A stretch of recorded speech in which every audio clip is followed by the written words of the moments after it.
The ballroom of the Pacific Heights Society Gala shimmered like a mirage of wealth, crystal chandeliers casting diamond-like reflections across the sea of designer gowns and tailored tuxedos. I stood near the back wall, my hands trembling slightly around the small device I'd poured 3 years of my life into. A water filtration system that could provide clean drinking water to underserved urban communities at a fraction of the cost of current solutions. 5 minutes until the innovation showcase, Ms. Torres, a coordinator whispered, glancing at her clipboard. I nodded, trying to calm my racing heart. This wasn't just any event. It was the gathering of San Francisco's elite, the kind of people whose pocket change could fund my entire project through completion, the kind of people my family had always aspired to be. The string quartet's melody floated through the air as waiters balanced trays of champagne that cost more per bottle than my monthly rent. I scanned the room and caught sight of my mother, Vivian Torres, holding court in the center of a circle of admirers. Her diamond choker caught the light with every graceful movement of her neck. Beside her stood my sister, Marina, a walking fashion magazine cover in her couture gown. I hadn't expected them to be here. I hadn't been invited through them but through Alexander Chen, a tech investor who'd seen my prototype at a small innovation expo and believed in what I was building. You've got something real here, Camilla, he'd told me. Something that matters. For a moment, as I watched my mother laugh at something a silver-haired man had said, I allowed myself to hope. Maybe tonight they would finally see me. Maybe tonight my work would finally matter to them. I smoothed down my simple black dress, the nicest one I owned but nothing compared to the haute couture surrounding me, and made my way toward the presentation area. My heart hammered against my ribs with each step. 3 years of work. 3 years of soldering components in my garage, of testing filtration systems, of sleeping 4 hours a night while working multiple jobs to fund my dream. I was 3 feet from the stage when I heard it. Camilla? Is that you with that little contraption? My mother's voice pitched to Carrie. What is that? A water filter? I turned slowly to face her. Her perfect smile, her perfect hair, her perfect life. Yes, I said. It's a filtration system for a water filter? She laughed, the sound like glass breaking. Is that what you're calling a business now, darling?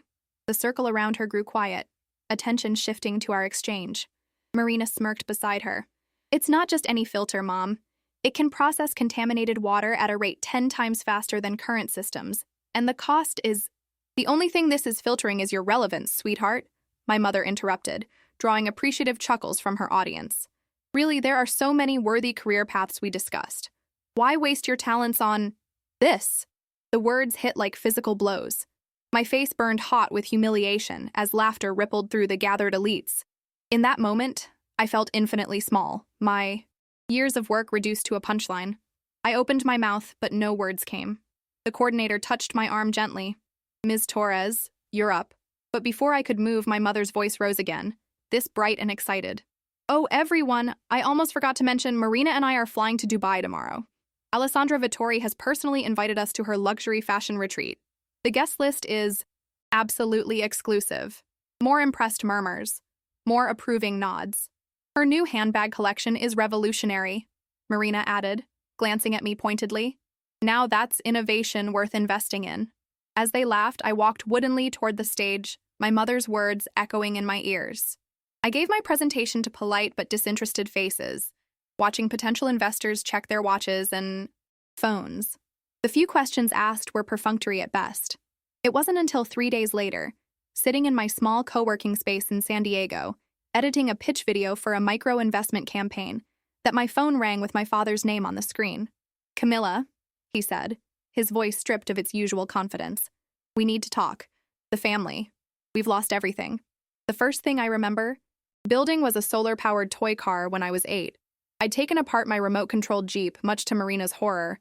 That cost $200, you idiot. And reconstructed it with small solar panels I'd begged my science teacher to let me take home. My father, Ernesto Torres, had found me on the back patio, covered in grease, surrounded by wires and plastic parts. He'd looked at me with an expression I couldn't quite read. Not anger, not pride, just confusion. As if he'd discovered an alien life form in his perfectly manicured garden. What is this mess, Camilla? He'd asked. It's going to be a car that runs on sunlight, Dad. No batteries needed. Isn't that cool? He'd simply sighed, checked his Rolex, and said, Clean this up before your mother sees it. And please wash your hands before dinner. The Goldsteins are coming, and they're very important clients. That was the Torres family way. Appearances first, substance second, Camilla's interests dead last. Growing up in our San Diego home was like living in a beautiful museum where I was the exhibit that didn't quite fit the collection's theme. Our house in La Jolla overlooked the Pacific, all glass walls and infinity pools and minimalist furniture that was more sculptural than functional. My mother, Vivian, was the perfect curator of our perfect life. Former beauty queen turned charity board chairwoman, known for her impeccable taste and networking prowess. Marina, my older sister by 3 years, was the crown jewel of my mother's collection. She had inherited our mother's tall, willowy frame, her natural grace, her instinct for saying exactly the right thing to the right person at the right time. By 18, she was fluent in French, had interned at Vogue Paris, and could discuss wine vintages with sommeliers. At her high school graduation, my father had presented her with a Tesla wrapped in a giant red bow. "For our future fashion mogul," he'd announced to the gathered guests. I sat in, the audience applauding with everyone else, trying to ignore the knowledge that my science fair victory the week before, a state championship for my water purification project, had been acknowledged with a distracted, "That's nice, honey," when I'd shown them the trophy. By the time I reached high school, I had accepted my place in the family hierarchy. I stopped inviting them to my robotics competitions. I didn't bother mentioning when I was selected to give a TEDx youth talk on sustainable water technology. I learned to live in the negative space of their attention, finding freedom in their indifference. When my acceptance letter from UC Berkeley's environmental engineering program arrived, I left it on the kitchen counter where my mother arranged her fresh-cut peonies each Monday. "Berkeley," she'd said that evening at dinner, the letter pinched between 2 manicured fingers as if it might contaminate her. "It's nice, but why not something more suitable?" "Environmental engineering is suitable for me," I'd replied, pushing my barely touched salmon around my plate. "Darling, be practical," my father had interjected. "There's no real money in that field unless you join a major corporation, and even then, it's hardly glamorous." "Not everything has to be glamorous, Dad." "No, but everything should be worthwhile," my mother had added, her smile tight. "You have the Torres name to think about." At my own high school graduation, I received a gift card to Nordstrom, with the price tag still attached. The divide between us only widened during college. While I immersed myself in laboratories and sustainability conferences, my family's social media feeds documented their carefully curated life. Marina's fashion line debut, my mother's charity galas, my father's ribbon-cutting ceremonies for his latest luxury real estate developments. I was tagged in exactly 3 photos over 4 years, all from obligatory holiday gatherings. I developed my first working prototype. In my junior year, a portable water filtration system designed for emergency deployment in disaster zones. When a professor suggested I consider commercializing it, I felt a spark of possibility. Maybe this was how I could finally bridge the gap, build something my family would see as valuable, something that could make money while making a difference. I called my mother immediately, more excited than I'd been in years. "That sounds very humanitarian," she'd said after I'd breathlessly explained my invention. "But people don't pay for clean water, darling. They pay for bottled brands. If you want to make real money, you need to think luxury." "It's not about luxury, Mom. It's about necessity. About helping people who—" Yes. Very noble. Oh, I must go. Marina's show is about to start. Front row at Milan Fashion Week. Can you imagine? I could imagine. I could also imagine what it might feel like to have my mother express 1/10 the enthusiasm for my work that she showed for Marina's fashion sketches. After graduation, I turned down a corporate job with an environmental consulting firm to focus on developing my filtration technology. I rented a tiny studio apartment in San Diego's East Village, took part-time consulting gigs to pay the bills, and spent every spare dollar on materials and lab time. I applied for grants, pitched to small investors, entered innovation competitions. Slowly, painfully slowly, progress came. A small grant from a clean water initiative, an invitation to present at a regional sustainability conference, a pilot program in a community center in East LA. Through it all, I kept sending updates to my family, emails that went unanswered, voicemails that were never returned. Until the day Alexander Chen, a venture capitalist with a focus on social impact startups, saw my presentation at a small innovation expo. "This technology has real potential," he'd said, examining my prototype with genuine interest. Not just commercial potential, but the potential to change lives. Are you planning to scale? That's the dream, I'd replied. But I need investment. He'd handed me his card. Sleek, minimalist, embossed with the logo of his firm. The Pacific Heights Society Gala is next month. I'm on the committee. We showcase promising innovations to potential investors. I'd like you to present. My heart had leaped. The Pacific Heights Gala was the most exclusive event in San Francisco's social calendar, the exact type of gathering my parents had always aspired to attend. For a moment, I allowed myself to imagine their faces when they realized I'd been invited not as a +1, but as a featured presenter. For one brief, shining moment, I thought, now they'll finally see me. I never imagined how wrong I would be. I replayed my father's words in my head as I sat in my co-working space, staring at the phone in my hand. We've lost everything. The fluorescent lights hummed overhead, casting a harsh glow on my prototype sitting on the desk. Outside, San Diego continued its everyday bustle, oblivious to the earthquake that had just rocked my family's carefully constructed world. What do you mean, everything? I finally asked, my voice steadier than I felt. My father's sigh carried the weight of collapse. The Palo Alto development failed inspection. Major structural issues they're saying could have caused catastrophic failure. The investors are pulling out, filing lawsuits. Our accounts, they're being frozen. The market turned, and I leveraged too much. I closed my eyes, piecing together the implications. My father had built his real estate empire on luxury developments, exclusive residences for the ultra-wealthy in prime locations across California. The Palo Alto project had been his most ambitious yet, a smart home community with every imaginable amenity, priced in the 8-figure range. How bad is it? Bad, Camilla. His voice cracked. We might lose the house in Pacific Heights. The cars, the club memberships, your mother's position on the charity boards. We can't meet the donation minimums anymore. The irony wasn't lost on me. 3 days ago, my mother had mocked my life's work in front of San Francisco's elite. Now their perfect facade was crumbling while I sat in a rented desk space, surrounded by entrepreneurs who actually built things that mattered. What about Marina's Dubai trip? I asked, already knowing the answer. Maxed out the card, he confirmed. We didn't know yet. The extent. Your mother and Marina don't know how bad it is. They're still there, still posting on social media like nothing's wrong.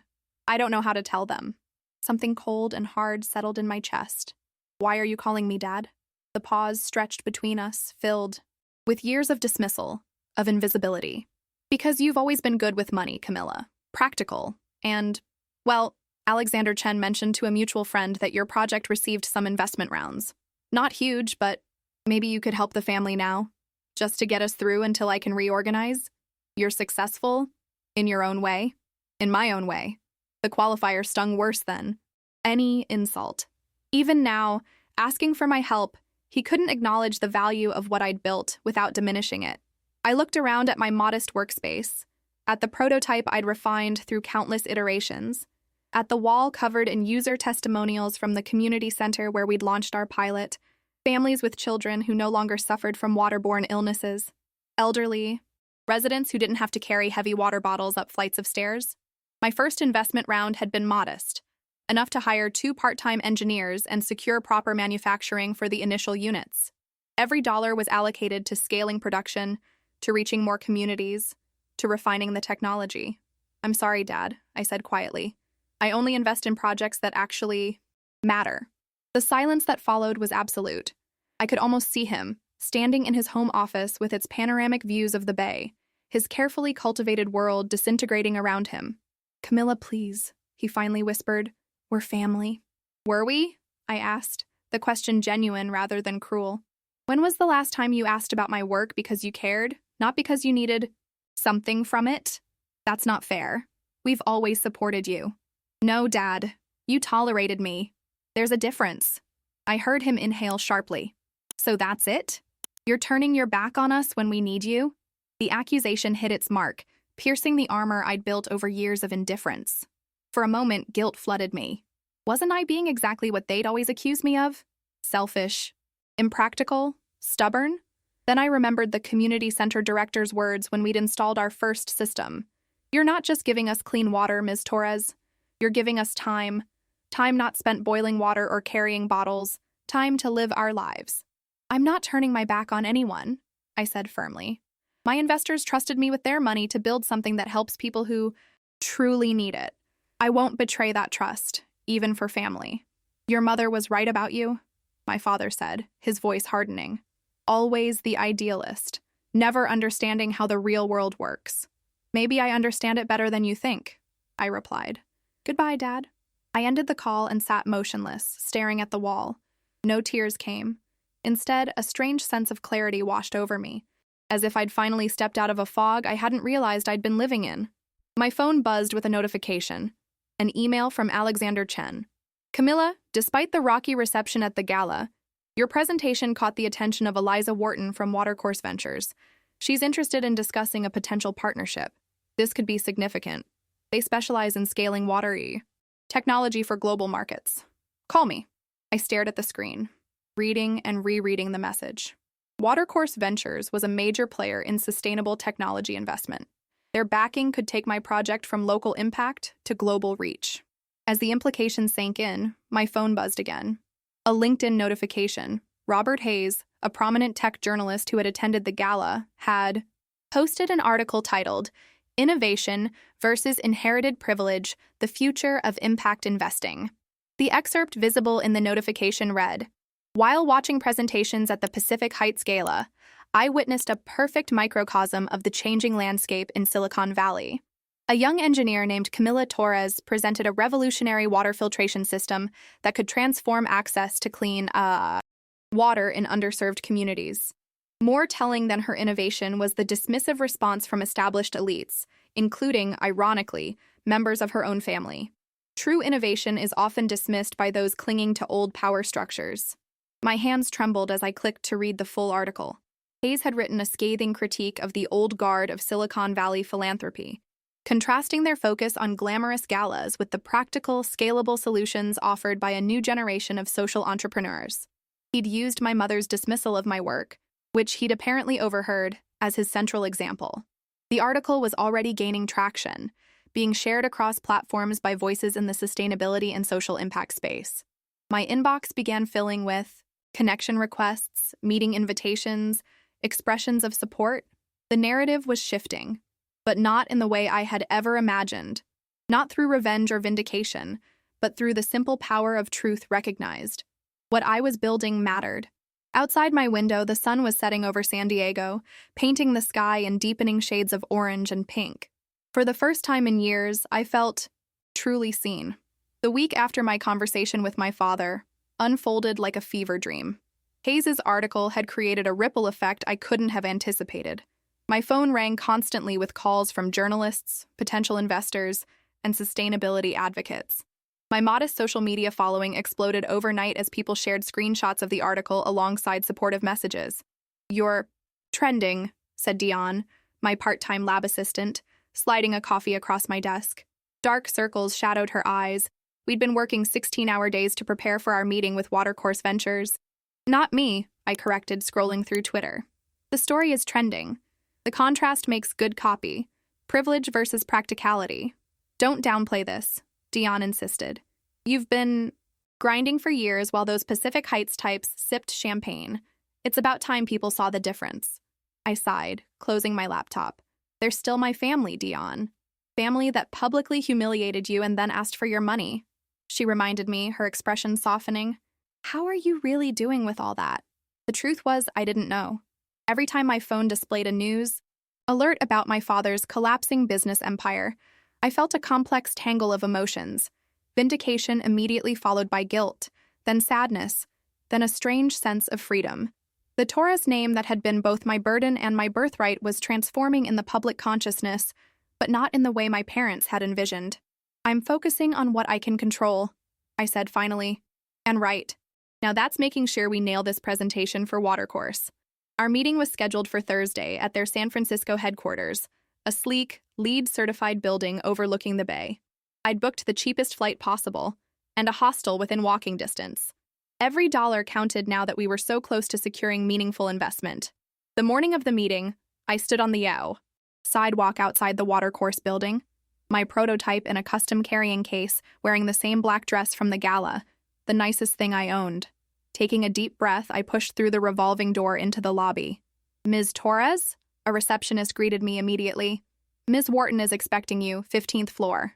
The elevator rose silently, giving me a moment to collect my thoughts. When the doors opened, I stepped into a space so different from the opulent ballroom of the gala that it felt like another universe entirely. Reclaimed wood floors, living walls of plants, clear sightlines to workspaces where people collaborated around sustainable design projects. This was a place built for purpose, not pretense. Eliza Wharton met me in a conference room with floor-to-ceiling windows and a table made from salvaged redwood.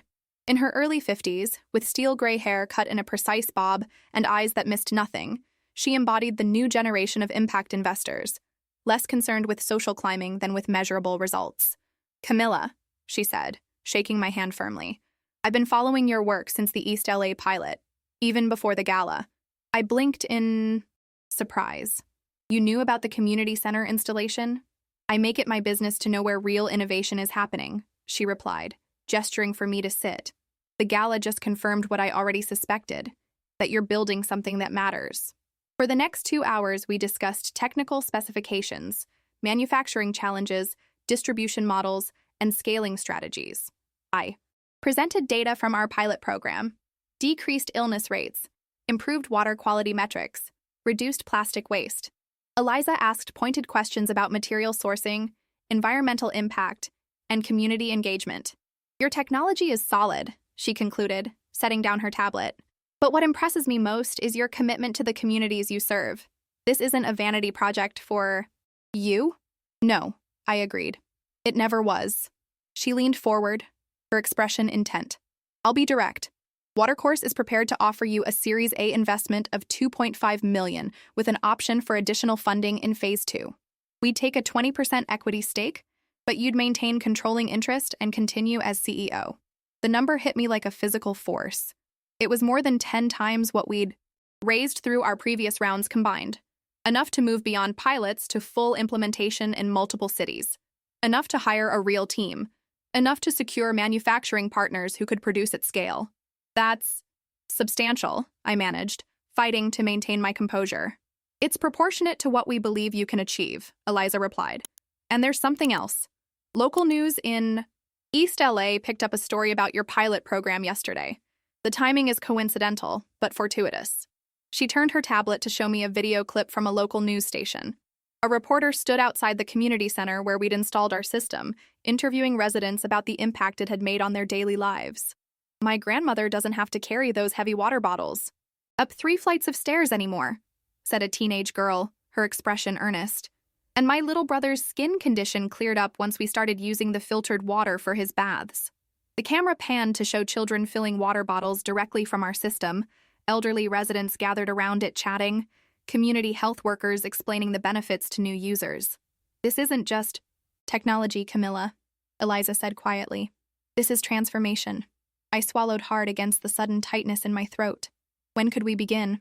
"We can have the paperwork ready by next week. I'd like to announce the partnership at the Sustainable Solutions Summit in San Francisco next month. It's a much more relevant venue for your work than the gala was." As we shook hands to conclude the Yasau meeting, Eliza added, "I should mention, there will be significant media interest. Between Hayes' article and this investment, you're becoming something of a symbol in the industry. Are you prepared for that level of visibility?" The question gave me pause. I'd spent so long being invisible in my own family that the idea of public attention felt foreign, almost threatening. "I'm not interested in being a symbol," I said honestly. "I just want to build something useful." "The best symbols don't set out to be symbolic," Eliza observed with a small smile. "They simply embody something authentic that resonates with people. Think about it. Walking back to my hostel through the San Francisco streets, I felt oddly disembodied, as if watching myself from a distance. The city that had witnessed my humiliation just weeks ago now seemed to offer an entirely different path forward. My phone buzzed continuously with notifications, more emails, more messages, more connections being formed. One text stopped me mid-stride on the sidewalk. "Marina, saw the news about Dad's business. Why didn't you tell us it was this bad? We're cutting the Dubai trip short. Mom's a mess." I stared at the screen, unsure how to respond. Of course they hadn't known. My father had shielded them from financial reality their entire lives, maintaining the illusion of limitless wealth while leveraging everything to keep expanding. just as he'd maintained the illusion of family support while systematically dismissing my choices. Before I could decide whether to respond, another text appeared. Saw some article about you too. Something about water filters? Are you really getting investment? The dismissive tone was so familiar it almost made me laugh. Even now, with her luxury lifestyle crumbling around her, Marina couldn't conceive that my work might have legitimate value. I put the phone back in my pocket without responding and continued walking. The past tugged at me like an undertow, but for the first time, I felt strong enough to resist its pull. That night, in my small hostel room, I opened my laptop and began drafting a vision for what our company could become with Watercourse's backing. Not just a technology provider, but a partner to communities in need. Not just a business, but a model for how profit and purpose could align. As I worked, a notification appeared on my screen. A news alert about Ernesto Torres facing potential fraud charges related to the Palo Alto development. Investigators were looking into whether he had knowingly concealed structural issues to secure additional investment. I closed the alert without reading further. Whatever was happening with my family now, it was their story to navigate. I had my own to write.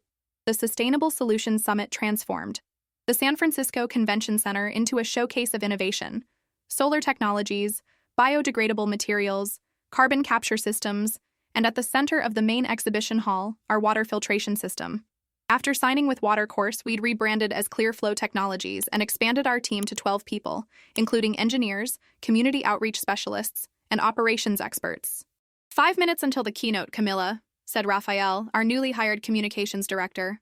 A former environmental journalist with an instinct for authentic storytelling, he'd been instrumental in reshaping our public narrative away from the family drama angle toward the actual impact of our work. I nodded, reviewing my notes one last time. The summit's main stage was intimidating. A 2,000-seat auditorium filled with industry leaders, investors, policymakers, and media. My keynote would announce not only our partnership with Watercourse, but also our ambitious implementation plan for urban centers across California, Arizona, and New Mexico. How do I look? I asked Raphael, smoothing down my navy blazer, new but deliberately understated. We'd agreed that my public image should reflect our company values: practical, accessible, focused on substance over style. Like someone who knows what she's talking about, he replied with an encouraging smile. Which you do. Just tell the story like you told it to me, the real story, not the sanitized corporate version. As I waited in the wings of the stage, I couldn't help scanning the audience. Part of me still half expected to see my mother's perfectly coiffed head, my sister's model posture, my father's commanding presence. Instead, I spotted Diane and our engineering team, Eliza Wharton with several Watercourse executives, and Alexander Chen, whose recognition at that fateful gala had set everything in motion. The summit director gave me a thumbs up as the moderator concluded her introduction, whose innovative approach to water access is changing how we think about urban infrastructure. Please welcome Clearflow Technologies founder and CEO, Camilla Torres.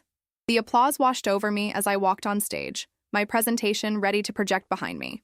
I took a deep breath and began where it all started, not with investment rounds or technical specifications, but with the community center in East LA and the families whose lives had changed because of reliable access to clean water. Water isn't a luxury product, I said, my voice growing stronger as I continued. It's a basic human need. Yet millions of Americans in underserved urban areas struggle with contaminated pipes, unaffordable bottled water, and systems that have failed them for generations. Clearflow isn't just about technology. It's about justice, health, and dignity.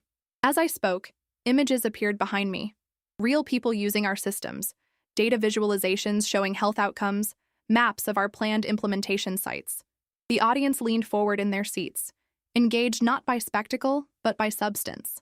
With Watercourse Ventures partnership, we're scaling to reach 50 communities by year's end, with a projected impact on over 300,000 lives. And this is just the beginning. The response when I finished was overwhelming. Not just applause, but people rising to their feet, executives approaching the stage with business cards extended, journalists calling out questions. In the chaos, I almost missed the text that appeared on my phone. We're here, in the back. Can we talk after? My mother and Marina, in the convention center. I handed my phone to Raphael, who read the message and raised an eyebrow.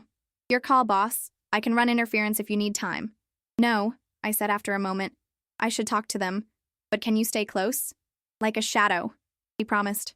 After navigating through crowds of well-wishers and potential partners, I found them near the exit doors. Two figures that seemed smaller somehow, diminished not just by recent events, but by the context. My mother's outfit was still designer, but from last season. Marina's makeup couldn't quite hide the strain around her eyes. "Camilla," my mother said, her voice lacking its usual authoritative resonance. "Your speech was impressive." The compliment, possibly the first genuine one she'd ever given me, hung awkwardly between us. "Thank you," I replied simply. "What brings you to the summit?" Marina glanced around at the bustling convention center. "We saw the announcement about your investment. $2.5 million is significant." The echo of my mother's dismissive tone from the gala was unmistakable, but now tinged with something new. Uncertainty, perhaps even respect. "It's not about the money," I said. "It's about what we can build with it." My mother's perfectly manicured hands clutched her purse tightly. "Yes, well, we've been trying to reach you. Your father's situation is complicated.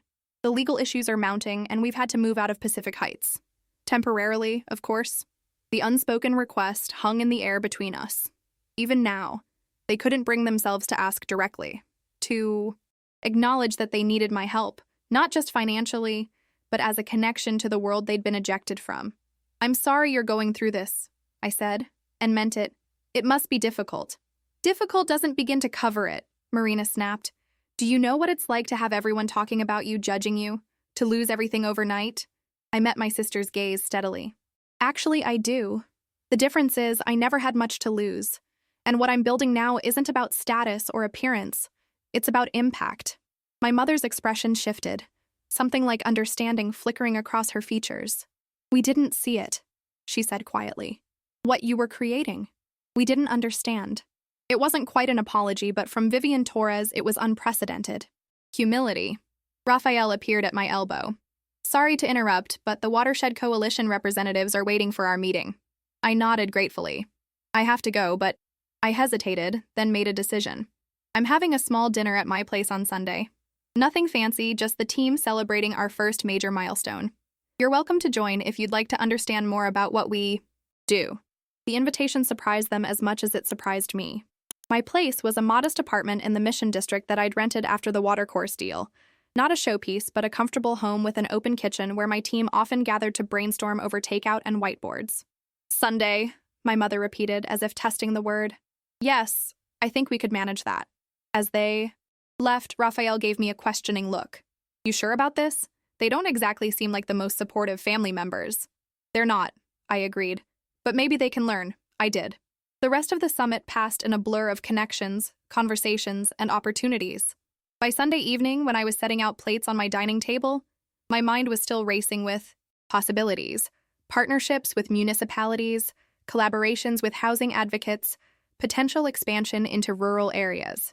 The doorbell rang at exactly 6 o'clock. My mother and Marina stood on my doorstep, looking almost comically out of place against the backdrop of my neighborhood with its street art and taco trucks. They'd made an effort to dress down, though their version of casual still involved designer labels. "Welcome," I said, stepping aside to let them enter. "The team should be here soon." My mother took in the apartment with a careful gaze, the second-hand furniture arranged for conversation rather than show, the wall of plants thriving in the sunny windows, the whiteboard covered in diagrams and calculations. "It's very functional," she offered. "That's high praise." "Coming from you?" I said with a small smile, surprising both of us. "Can I get you something to drink? I have wine, beer, sparkling water." "Water is fine," Marina said, perching awkwardly on my sofa. "So, you actually live here, even with the investment money?" "I live well within my means," I confirmed, handing them each a glass. "Most of the capital goes to the company. That's how startups work." "And your team?" my mother asked. "They're coming here? To your home?" The concept clearly baffled her. In her world, professional and personal spaces remained rigidly separated, hierarchy always maintained. "We collaborate better in relaxed environments," I explained. "Everyone on the team has valuable perspectives. We don't stand on ceremony." The doorbell rang again, and soon my apartment filled with the energy of the ClearFlow team. Dion arguing passionately about filtration membrane technology with our head engineer, Raphael showing our new operations manager phone videos of the East LA installation, two software developers debating the user interface for our monitoring app. My mother and Marina sat stiffly on the edge of my sofa as the energy of my team swirled around them. Their discomfort was palpable, like exotic birds suddenly dropped into an unfamiliar ecosystem. I watched as they attempted to navigate this new social territory, where advanced degrees and passion for change mattered more than designer labels or family connections. "So, you work directly with Camilla?" my mother asked Dion, clearly trying to establish some kind of hierarchy she could understand. Dion laughed, her curly hair bouncing as she shook her head. "I work with Camilla, yes. We all do. That's the point." Camilla created a flat organizational structure, Raphael explained, handing my mother a plate of food. "Titles exist for external purposes, but internally we operate as a collaborative team. Ideas can come from anywhere." Marina frowned, picking at her vegetarian curry. "But someone has to be in charge. Someone has to make final decisions." "That's Camilla," Dion said, giving me a warm smile. "But she actually listens, which makes all the difference. The best idea wins, not the highest-paid person's idea." I watched something shift in my mother's expression, confusion giving way to curiosity. For perhaps the first time, she was seeing me not as her disappointing second daughter, but as someone who had built something meaningful on her own terms.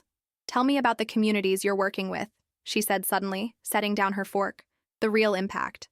Not just the numbers from Camilla's presentation." The table fell momentarily silent, surprised by her genuine interest.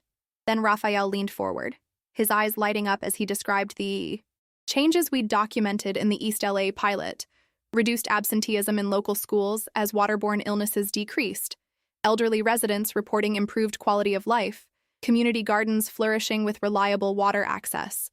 "We're not just installing technology," he explained. "We're working with community leaders to create sustainable systems that they control. It's about empowerment as much as it is about clean water." My mother nodded slowly, absorbing this. "I never thought about water access being an issue in American cities. I assumed everyone had what they needed." "That's the problem," said Javier, our community outreach specialist. "Most people with privilege assume the same. Out of sight, out of mind." The comment could have been taken as an accusation, but Javier delivered it matter-of-factly, without judgment. To my surprise, my mother didn't bristle. Instead, she asked another question, and then another. Marina remained mostly silent, but I caught her watching me with an expression I couldn't quite decipher. Not envy exactly, but something adjacent to it. Perhaps wonder. As the evening progressed, the initial awkwardness dissolved into something almost comfortable. When my team eventually departed with warm hugs and plans for our morning meeting, my mother and Marina remained, helping me clear dishes in a domestic scene so normal and yet so utterly foreign to our family dynamic. "Your colleagues are very dedicated," my mother observed, carefully loading my dishwasher. "They believe in what we're building," I replied. "That's worth more than any salary." Marina leaned against the counter, arms crossed. "I still don't understand how you did this, how you went from being, the invisible Torres," I supplied with a small smile. She had the grace to look embarrassed. "I was going to say the quiet one. But yes. How did you go from being overlooked to leading all this?" I considered the question as I wiped down the table. I stopped looking for external validation. I focused on building something that mattered, regardless of whether anyone in our circle noticed or approved. "But you must have been angry," Marina pressed. "After the gala, after how Mom treated you." "Marina," my mother interjected sharply. "No, it's a fair question," I said, meeting my sister's gaze. "Yes, I was hurt, humiliated even, but anger is exhausting and ultimately unproductive. I channeled that energy into building instead." My mother dried her hands slowly on a kitchen towel. "Your father's trial date has been set," she said, changing the subject abruptly. "Securities fraud, misrepresentation to investors. His lawyer thinks he'll serve time." The news settled heavily in the room. Despite everything, I felt a pang of sadness for the man who had once seemed invincible in my childhood eyes. "I'm sorry," I said quietly. "We've had to sell almost everything," Marina added. "The cars, Mom's jewelry, my entire couture collection. We're renting a 2-bedroom apartment in Daly City now." The location, so far from their former Pacific Heights prominence, spoke volumes about their financial collapse. "What will you do?" I asked. My mother straightened her shoulders, a flash of her old dignity surfacing. I've taken a position with a small nonprofit, administrative work, nothing glamorous, but it's meaningful in its own way. The admission clearly cost her. This woman who had defined herself by charity galas rather than actual charity work. And I'm looking at fashion merchandising jobs, Marina said. Entry level, of course. Turns out a half-finished design degree and a famous last name don't qualify you for much when the famous last name becomes infamous. There was a bitterness in her voice, but also a new realism that I'd never heard before. It takes time, I said carefully, to rebuild, to figure out who you are without all the external trappings. Is that what you did? My mother asked, her gaze direct. All those years we were occupied elsewhere? The diplomatic phrasing almost made me laugh. Occupied elsewhere, as if they had simply been busy, rather than systematically dismissing my existence when it didn't conform to their expectations. In a way, I acknowledged, though I always knew who I was.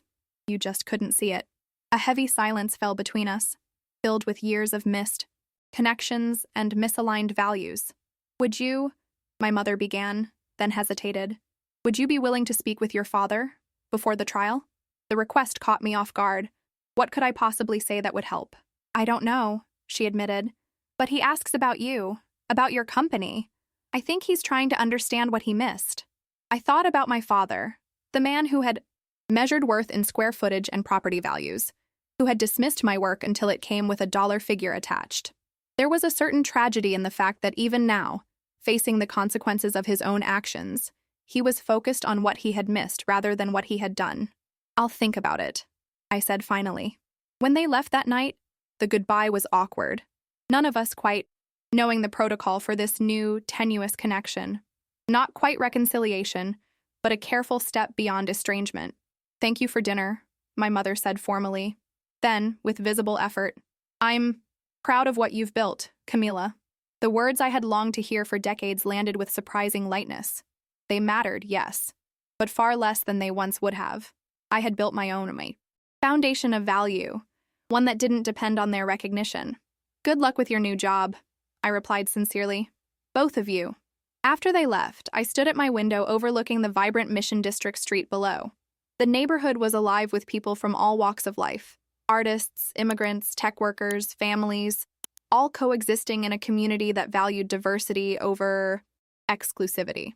I had chosen this place deliberately, wanting to be embedded in the real world rather than isolated in some luxury high-rise. My phone buzzed with a text from Eliza. Bloomberg wants an interview. Your story is resonating. Ready to step further into the spotlight? The question gave me pause. My journey had never been about visibility for its own sake. And yet, visibility could amplify impact. If my experience could inspire others building meaningful solutions rather than status symbols, perhaps it was worth sharing. I typed back, yes, but focused on the technology and communities, not family drama. Eliza's response came quickly. Of course, your work speaks for itself now. As I got ready for bed, I caught my reflection in the bathroom mirror. No designer clothes, no perfect makeup, just a woman who had found her purpose. For the first time in my life, I truly saw myself clearly, without the distorting lens of my family's expectations, and I liked what I saw. The San Quentin visiting room buzzed with muted conversations, families gathered around small tables under fluorescent lights that cast everyone in an unflattering pallor. I sat alone, hands folded on the scratched surface before me, waiting. When my father appeared in his standard-issue uniform, I almost didn't recognize him. 3 months of incarceration had stripped away his carefully cultivated image, the designer suits, the perfect tan, the commanding presence that had dominated rooms and building sites alike. Camilla, he said, his voice rougher than I remembered. You came. I said I would, I replied as he sat across from me. After months of consideration, I had finally agreed to visit him, not out of obligation, but because I realized there were things I needed to say for my own closure, things he needed to hear, regardless of whether he could understand them. You look well, he offered, his eyes taking in my simple blouse and jeans. I've been following your company's progress. The Bloomberg feature was impressive. Of course he would focus on the media coverage, the external validation. Some things hadn't changed. The work is what matters, I said. The coverage just helps us reach more communities. He nodded, fidgeting with his hands that had once signed million-dollar contracts with casual flourishes. Your mother says you've been kind to them, helping them adjust. It wasn't exactly accurate. I hadn't provided financial support. That would have violated the boundaries I'd established and the principles I stood for. But I had connected Marina with a former classmate who needed a social media manager for his sustainable fashion brand, and I'd introduced my mother to several nonprofit networks that could use her organizational skills, if not her social connections. They're finding their way, I said simply. And you? He asked. Are you happy? The question was so unexpected, so fundamentally different from anything he'd ever asked me before, that for a moment I couldn't respond. In all our years of strained family dinners and obligatory holiday gatherings, my father had asked about my grades, my career prospects, my potential earning capacity, never about my happiness. Yes, I said finally. I am. Not because of success or recognition, but because I'm building something meaningful, something that helps people. He looked down at his hands. I thought I was building something meaningful too, something that would last, something that would make the Torah's name matter. The difference, I said quietly, is that I never cared about making my name matter. I cared about making a difference. He flinched slightly at the implicit criticism but didn't argue. The prosecutors say I cut corners, used substandard materials, falsified safety reports. Did you? I asked, though I already knew the answer. His silence was confirmation enough. Why? I pressed. You had enough. More than enough. Why risk everything for more? Because enough keeps changing, he said, a flash of the old intensity in his eyes. In our world, my world, standing still means falling behind. The next house had to be bigger, the next development more exclusive, the next social circle more elite. That's the trap, isn't it? I observed, defining value through comparison rather than impact. He studied me with new awareness. When did you get so wise? When I stopped listening to what you and Mom thought success should look like. The bluntness of my answer hung between us. In the past, I would have softened my words, would have sought his approval even in my criticism. That Camilla was gone. I've had a lot of time to think in here, he said after a long silence, about what I built, what it cost, what it was worth, and I'm not sure anymore. He ran a hand over his face, suddenly looking every day of his 62 years. The houses I built will still stand, the ones that weren't compromised anyway. But who did they really help? Wealthy people who already had every advantage. The admission surprised me. I had expected defensiveness, perhaps even blame. This reflective version of my father was entirely new territory. It's never too late to reassess, I offered, to rebuild differently. He gave a humorless laugh. At my age? With a felony record? Camilla, my rebuilding days are over. I don't mean buildings, I clarified. I mean purpose, relationships, the things that actually matter. He looked at me for a long moment, really looked at me, perhaps for the first time. Like you did. It wasn't a question, but I nodded anyway. I saw the video, he continued, of that community in East LA, the people using your systems. There was this old woman, must have been in her 80s, talking about how she didn't have to boil water anymore, how her grandchildren didn't get sick from brushing their teeth. He paused. That's real, isn't it? That's something that matters. Yes, I said simply. That's why we do the work. We dismissed you, he said abruptly. Your mother and I, Marina too. We saw your interests, your choices as less than. We were wrong. The acknowledgement, so direct, so unqualified, caught me off guard. I had come prepared for excuses, for subtle manipulation, for the familiar dynamics of our relationship. I hadn't expected this raw honesty. Yes, I agreed, neither softening the truth nor wielding it as a weapon. You were. Can you forgive us? He asked. Forgive me? I considered the question carefully. Forgiveness had never been part of my plan. I had moved forward not by absolution, but by redirection, channeling my hurt into creation rather than resentment. I'm not angry anymore, I said truthfully.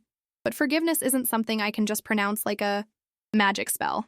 It's a process. What I can do is acknowledge that you're trying to understand now. That matters. He nodded slowly, accepting this partial answer. Your mother mentioned you're expanding. New cities. 10 more by year's end, I confirmed.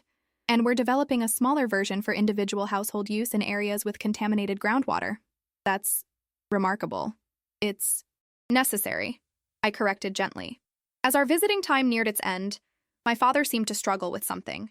Finally, he said, "There's a program here. Former executives mentoring young entrepreneurs who've made mistakes. Ended up in the system. Teaching business skills, ethical decision-making. I've been thinking about volunteering." The irony wasn't lost on either of us. A man imprisoned for fraud teaching ethics. And yet, who better to illustrate the consequences of moral compromise?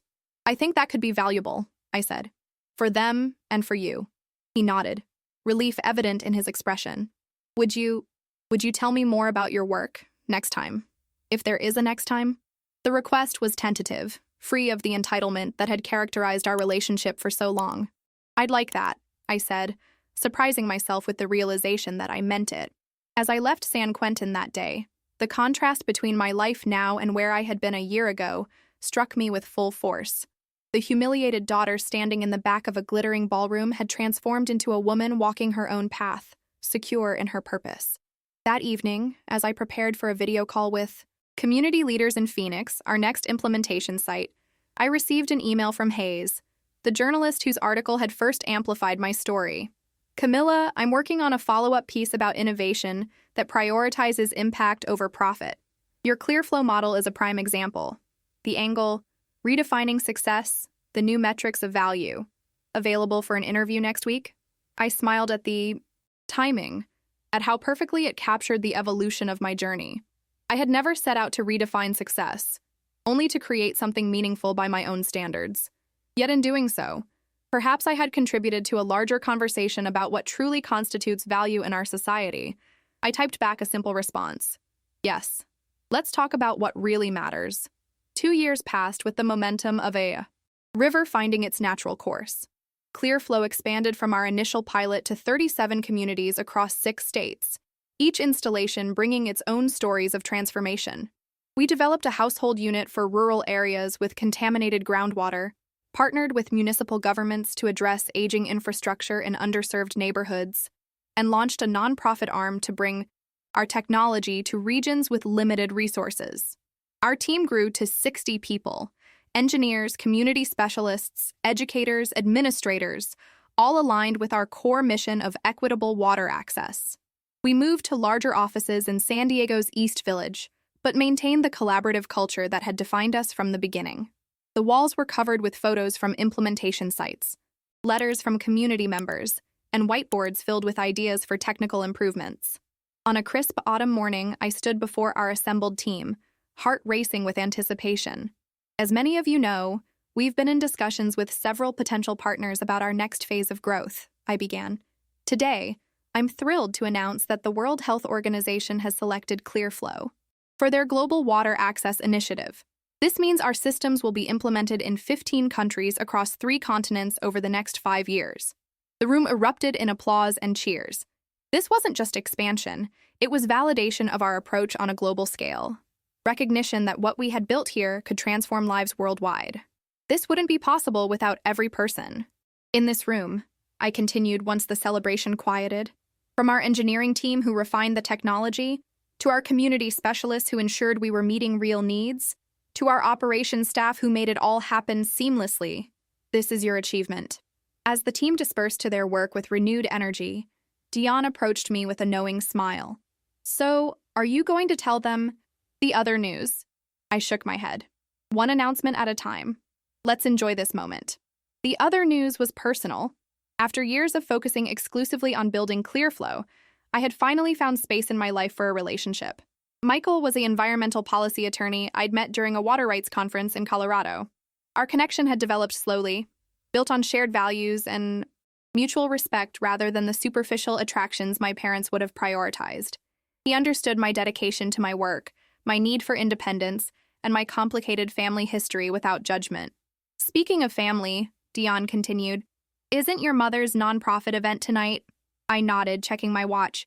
"At 7. I should have time to finish the WHO paperwork before heading over." My relationship with my mother and Marina had evolved into something I never could have imagined during those painful early years. Not close friendship exactly, but a measured mutual respect. My mother had found unexpected fulfillment in her work with a small environmental justice nonprofit in Oakland, applying her organizational skills and remaining social connections to a cause that actually mattered. Marina had parlayed her fashion background and social media expertise into a role promoting sustainable designers, slowly rebuilding her identity, separate from the Torres family name. That evening, I arrived at the community center in Oakland, where my mother's organization was hosting a fundraiser for water quality testing in low-income neighborhoods. The irony of our converging missions wasn't lost on me, though we never directly discussed it. The venue was modest by her former standards. No crystal chandeliers or champagne fountains, just a simple space transformed by thoughtful decorations and genuine purpose. I spotted her immediately, directing volunteers with the same efficiency she had once applied to managing household staff, but with a new warmth in her interactions. "Camilla," she said when she saw me, her smile genuine if still slightly reserved. "Thank you for coming, and congratulations on the WHO partnership. It's remarkable news. Word traveled fast in the environmental nonprofit world." "Thank you. The event looks wonderful. We're expecting to raise enough for water testing in 3 additional neighborhoods," she said with quiet pride.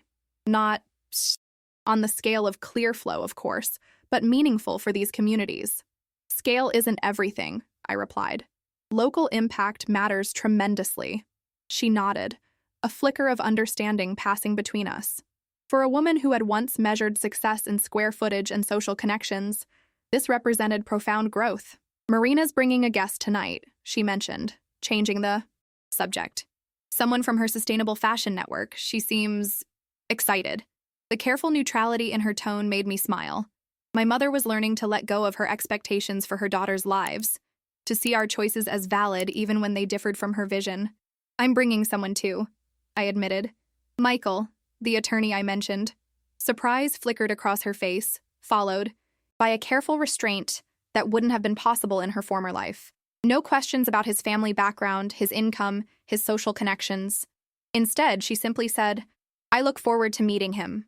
As the event progressed, I found myself observing my mother in this new context, speaking passionately about water quality issues to donors, acknowledging the community leaders who had guided her organization's work, giving credit rather than taking it. The transformation wasn't complete. Glimpses of her former self appeared in moments of stress or when speaking with particularly wealthy donors, but the change was undeniable.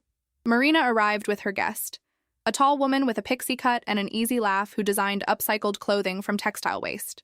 The contrast between this authentic connection and the calculated social climbing of our childhood struck me powerfully. Later, as we gathered for the presentation portion of the evening, I found myself seated between Michael and my mother, this new chapter of my life intersecting with the complicated history of my past. On stage, the organization's director spoke about their mission, their achievements, and their goals for the coming year. And none of this would be possible without our development director, Vivian Torres, who has brought not only her considerable organizational talents, but her genuine commitment to environmental justice to our team. The audience applauded, and I joined them, watching my mother accept this acknowledgement with a grace that seemed both familiar and entirely new.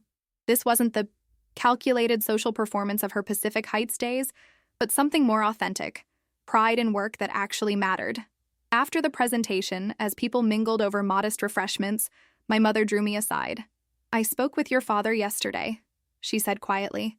"His parole hearing is next month." My father had served 18 months of his 3-year sentence, using his time to mentor young entrepreneurs through the prison's rehabilitation program. His letters to me had evolved from awkward attempts at connection to thoughtful reflections on ethical business practices and the true meaning of legacy. "Will you attend the hearing?" I asked. She hesitated. "I'm not sure. We're different people now, both of us. I don't know what that means for our future." The honesty of her uncertainty was perhaps the greatest evidence of her growth. The Vivian Torres I had grown up with would never have admitted to not knowing anything. "Whatever you decide," I said, "it should be about what brings you peace, not what others expect." She studied me for a long moment. "When did you become so wise, Camilla?" I smiled. "When I stopped looking for wisdom in the wrong places." As I drove home that night, Michael beside me discussing the event and my mother's organization with genuine interest, I reflected on the unexpected journey of the past 3 years. From humiliation at the Pacific Heights Gala to global recognition of my work. From invisibility within my own family to a life built on visibility for things that truly mattered. Not revenge, not vindication, just the quiet power of living with purpose and letting the truth reveal itself in its own time.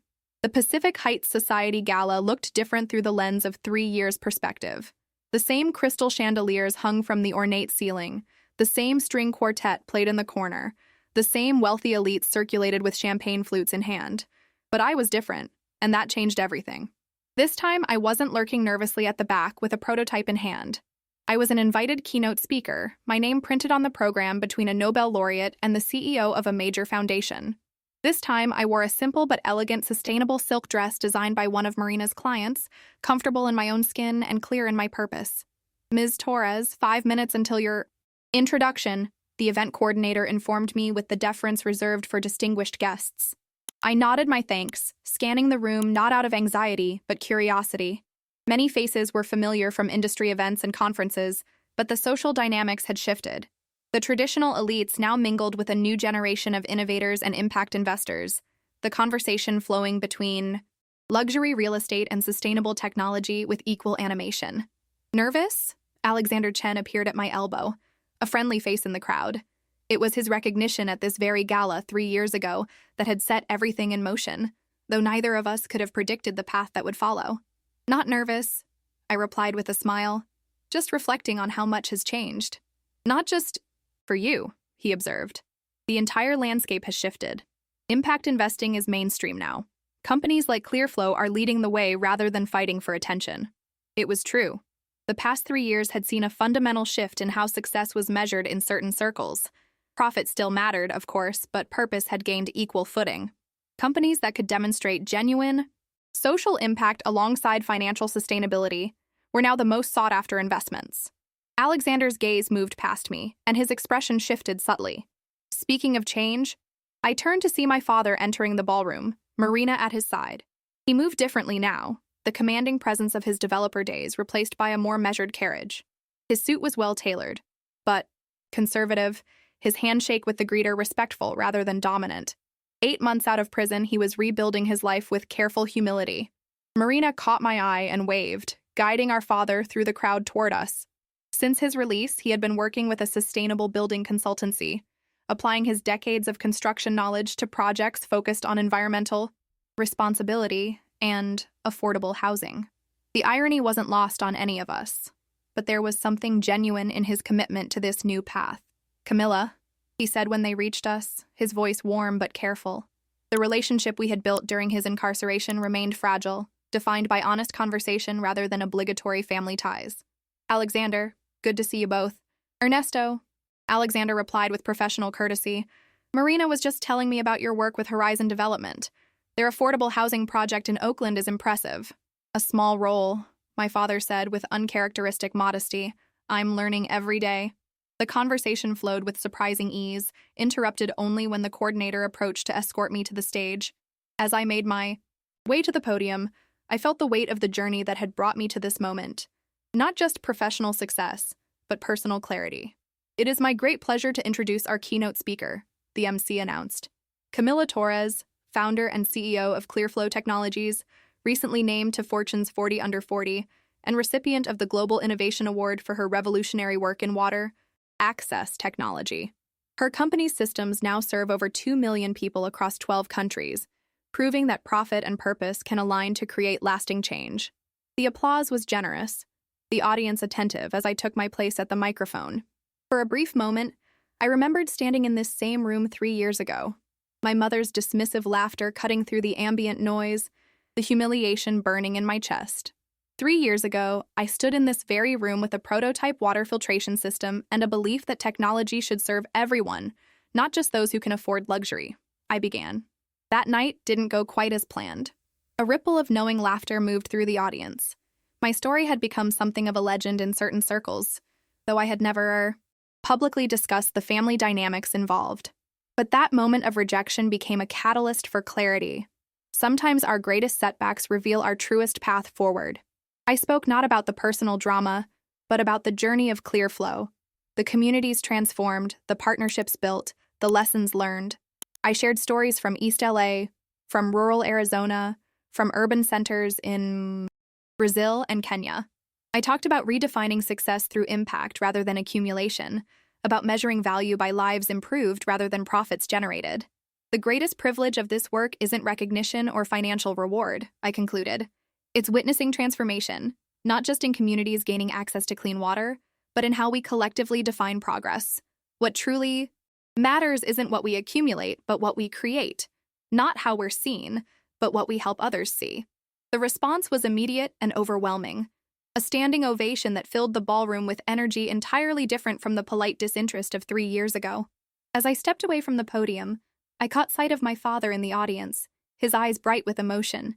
Beside him sat my mother, who had arrived during my speech, her applause genuine and unrestrained. Later, as the formal program concluded and guests mingled over dessert, I found myself in a small garden terrace adjacent to the ballroom. The San Francisco night was unusually clear, the city lights spreading below like earthbound stars. Quite a different reception this time, my mother said, joining me at the railing. Her presence beside me in this setting, where she had once dismissed my work so casually, created a symmetry that felt significant. Different speech, different audience, different times, I replied. Different Camilla, she added quietly. Though perhaps you were always this person, and we simply couldn't see it. The acknowledgement hung between us, neither accusation nor absolution, but simple truth. I wanted to tell you, she continued, I've been offered a position as executive director of the Oakland Environmental Coalition, full-time, with a proper salary. Not charity work, real work. The pride in her voice was palpable, so different from the social status seeking of her former life. That's wonderful, Mom. They're lucky to have you. It's strange, she reflected, looking out over the city. I spent decades defining success through appearance, through status. I thought I was building something meaningful for our family, but it was all surface, no foundation. And now I understand what you knew all along. That meaning comes from impact, not image. That true value isn't worn, it's lived. She turned to face me directly. You said something like that to me. Once, didn't you? When everything first fell apart? The memory surfaced. My mother appearing at my door after the Pacific Heights house had been sold, her designer clothes replaced by simple business attire, her certainty shattered. I did, I acknowledged. It took me a long time to fully understand it myself. Your father and I, she hesitated, choosing her words carefully. We're trying to rebuild. Not our former life, but something more authentic. He's changed. I've changed. I know. He's so proud of you, Camilla. We both are. Not because of your success or recognition, but because of who you've always been, even when we couldn't see it. The acknowledgement, so long sought, so surprisingly insignificant now, settled gently between us. I had outgrown the need for their approval, but there was healing in its offering nonetheless. Will you be at the Governor's Environmental Summit next month? I asked, shifting to neutral ground. Clearflow is presenting our rural implementation model. I will, she confirmed. The coalition is part of the policy roundtable. Perhaps we could have lunch, discuss potential synergies between our organizations. She smiled at the professional. Framing, accepting the boundaries of our new relationship. I'd like that. As we rejoined the gala, I caught sight of my team scattered throughout the ballroom. Diane deep in conversation with a representative from the Gates Foundation. Raphael showing our mobile monitoring app to a group of interested investors. Michael chatting easily with my father and Marina. These were the connections that mattered now, the relationships built on shared purpose rather than obligation.